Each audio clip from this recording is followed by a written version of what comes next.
ఇక పూజ అయితే అయిపోయిందండి. మొత్తం పూజ అంతా కూడా చేసేసుకున్నాను. ఇంకా సాంబ్రాణి అయితే వేస్తున్నాను. సాంబ్రాణి ఇవి కడ్డీలు అని చెప్పాను కదండి, అచ్చంగా మనకి సాంబ్రాణి లాగానే ఉంటాయన్నమాట. అంటే ధూప్ స్టిక్ వేరు, ఈ వేరు. ఇంకా ఇది వేసుకుంటే మనకి ఇల్లంతా కూడా సాంబ్రాణి వేసినట్టే అనిపిస్తుందండి. ఇల్లంతా కూడా మంచి స్మెల్ అయితే వస్తుందన్నమాట. ఇంకా సాంబ్రాణి వేద్దామంటే మాకు బొగ్గులు చేయడానికి బొగ్గులు అవైలబుల్లో ఉండవండి. అందుకని నేను మామూలుగాను ఇలా కడ్డీలు అయితే తెప్పించేసుకుంటాను. ఇందులోనే మనకి సాంబ్రాణి విడిగా వస్తుంది కదా, ఆ సాంబ్రాణి అయితే పెట్టేసేసి ఉంచుతారనమాట. ఇంకా అవైతే తెప్పించేసుకుంటానండి.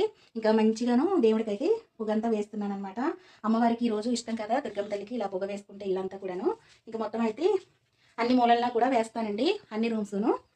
ఇప్పుడే అమ్మ అయితే వచ్చారండి. ఇంకా పాలల్లో బియ్యం అయితే వేశారంట, అంటే పరమాన్నం చేశారు. ఇంకా నాకు కూడా పట్టుకొచ్చారండి. నేనైతే ఎలా తెస్తున్నావు కదా, నేను గిన్నెస్తాను అందులో పెట్టుకురమ్మంటే వెండి గిన్నెలు అయితే పెట్టుకొచ్చారనమాట. ఇంకా అమ్మవారికి అయితే నైవేద్యం పెడతానండి. ఇంక ఈరోజు అంటే ప్రసాదం మామూలుగా బెల్లం పెట్టేశాను.